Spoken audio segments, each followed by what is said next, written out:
Hello, traders. Today is Thursday, June 26th, and this is my analysis for the Euro Yen, and we are on the 1 hour time frame.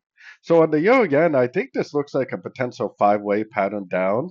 That means that this is likely like a wave A. Maybe we're still in a wave B right now. That's going to go up one more time to finish a wave B, and then potentially down for a wave C. The trend is up on the monthly, the weekly, and the daily time frame, so I am really not interested in shorts. I would actually prefer to just let it play out, make a wave C, and then when the wave C is complete, try to go long for the continuation of the higher time frame uptrend.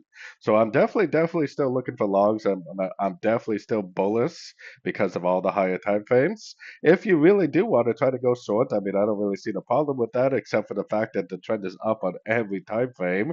I personally, when the trend is up on all time frames, I do not take any shorts. I will only be looking for longs, and I'll only be looking to go long at the end of three-wave pullbacks. So, anyways, don't forget to check out my free Discord group, link down here in the corner. Take a look at my website, fxpipcollector.com. And as always, thank you for watching and happy trading.